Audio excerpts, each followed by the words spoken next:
Hello everyone, আসসালামু আলাইকুম। সবাই কেমন আছেন? আশা করি সবাই অনেক বেশি ভালো আছেন। সো আজকে আমাদের আয়োজন থাকবে খুবই সামান্য।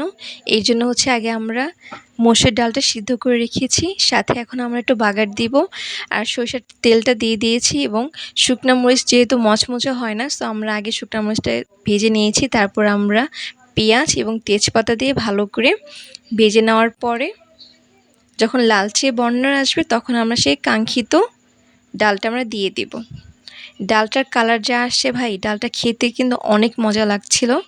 সো এখন আমরা একটু শুটকি ভাজবো। এই শুটকি বড় মাছের এবং এখানে আমরা ডিম সিদ্ধ করে রেখেছি। ডিমগুলো একদম সুন্দরভাবে চলে গিয়েছে। যখন দেখা যায় মেহমান আসে তখন একদম বাজে অবস্থা হয়। যাই হোক, এখানে আমরা বড়ার প্রিপেয়ার করব। এটা পাদুনি পাতার বড়া।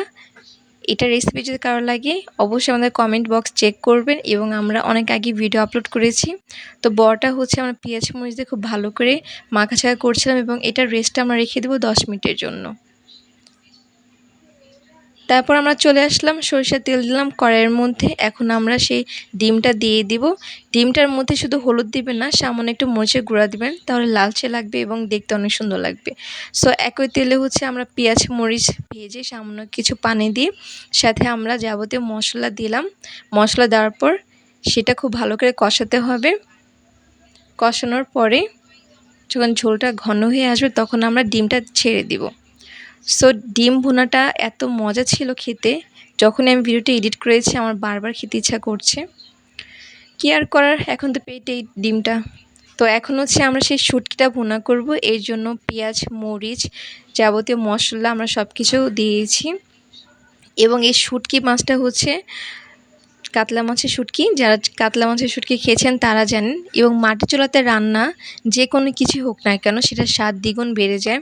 সো আমরা চেষ্টা করি সবসময় মাটির চুলাতেই রান্না করার। যাদের বাসায় মাটির চুলায় রান্না করেন না বা মাটির চুলা নেই তারা কিন্তু সত্যি অনেক আফসোস করেন, কারণ মাটির চুলায় রান্না সত্যি খুবই মজা।